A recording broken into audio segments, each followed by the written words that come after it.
A lot of people liken magicians to thieves because we both have the ability to make things disappear without the person noticing.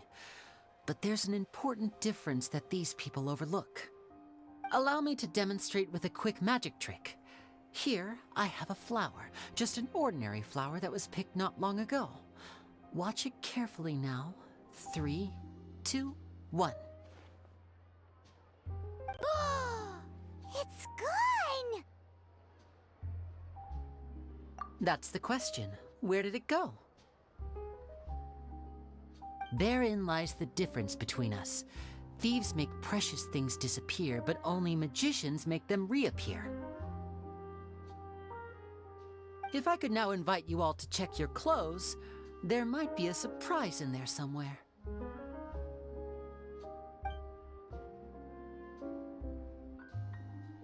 A surprise? Let me see!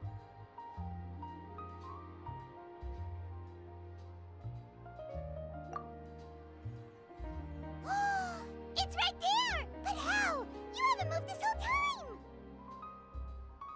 What an outstanding trick! Sorry, Lyney, it seems that my previous praise was woefully inadequate. Clearly, magic is the superior art form to theft. Don't worry, I didn't take offense. I just wanted to take the opportunity to perhaps change some of the preconceived notions you might have about magicians. Since Caesar's death, a lot of people associate magicians with criminality. It can be quite frustrating. I can imagine. Coming back to your trick just now, might I presume that you are well versed in floral symbolism? For example, magicians often use rainbow roses in their flower-related performances to represent passion and romantic encounters. But you used a Lumine spell, which, if I'm not mistaken, allude to separations. I'm curious to know if there was any deeper meaning behind this choice? Impressive knowledge. It's no wonder you're such a successful journalist. But I'm afraid I don't know the first thing about floral symbolism. I'm just in the habit of using Lumine spells in my magic.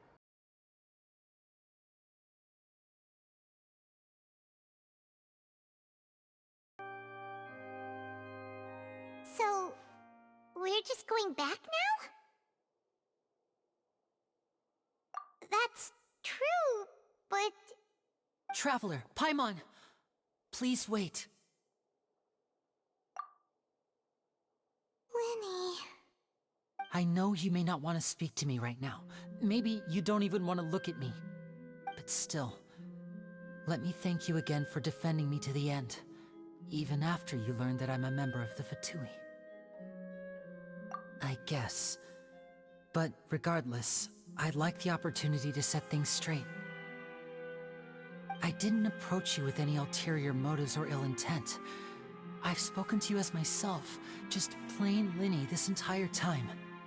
As for why I'm a Fatus, it's because the goals of the House of the Hearth align with those of an orphan like me. That's all. That was how Father, who you might know as the Knave, approached recruiting us back then too. A knave? The one who controls the House of the Hearth? She's your father? That's right. And since we're here, I was wondering, would you mind hearing a story? It's about my past. Back when our parents first died, Lynette and I were left wandering the streets. To survive, I took to surreptitiously observing an older street performer who did magic. It took me several days to figure out how he pulled off his amazing tricks. I took my sister through several streets until we found a crowded corner, and we began to perform magic tricks there. To my surprise, we proved to be pretty popular, and we could at least stop worrying about where our next meal would come from for a time. But I didn't want my sister to remain a street rat together with me forever. Before long, an aristocrat came to me and claimed that he wished to take us in after watching my performances. So you went from orphans to nobility just like that? That was how we felt at first too. As if fate was on our side and we could say goodbye to those painful days. But I gradually discovered that while we were called foster children, he was really after my talent for magic tricks. He would constantly take me to all sorts of banquets to garner attention, which he would then use to expand his social circles. That doesn't seem too bad either. Better than roaming the streets at any rate. It took a while for me to realize just how dark his heart really was. After one particular performance at a banquet, I discovered that Lynette was not on the same return vehicle as me. I waited a long time after we returned home, but she did not come back. I went to that noble's bedroom and asked him about her whereabouts. The answer he gave me was, she caught the eye of the most eminent person at the banquet, so I sent her over as a gift. I mean, you'll be able to perform your magic regardless of who your assistant is, yes? Oh no. So he was gonna... But wouldn't Fontaine's laws deal with such people?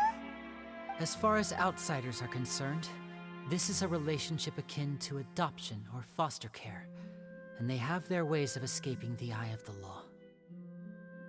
I managed to ferret out the location of the mansion of that so-called eminent person and hurried through the night. But by the time I leaped over the walls, avoided the guards, and made my way in, all I saw was the moonlit ground covered in blood, and the knave standing there in the darkness. So, she'd already taken care of that guy. That's right. She had rescued my sister before she could come to any harm, and had even discovered several girls hidden in a basement, all of them orphans. Father, I mean, the knave, might have seen something in me, and so she made me an offer. The House of the Hearth welcomes you, for your interests align with ours. Here, none will ever betray you. Indeed, betrayal shall never be permitted here. I was hesitant to trust her. I mean, I had just been betrayed by nobles. But she was also quick to destroy the noble who had taken us in at first, giving us back our freedom. Oh, so that's how the two of you joined the House of the Hearth. She has her own plans. She has gained permission from the Tsaritsa to first use the Gnosis' power when she obtains it. She plans to use it to find a way to break the prophecy and save Fontaine. So, she believes in that prophecy too? That's right. The whole House of the Hearth is currently working to combat that crisis. Today's case has also proven that people from Fontaine can indeed dissolve into some sort of water, thus further supporting the prophecy. All of us house members here, Lady Arlecchino herself included, are from Fontaine. We won't give up on defending our homeland.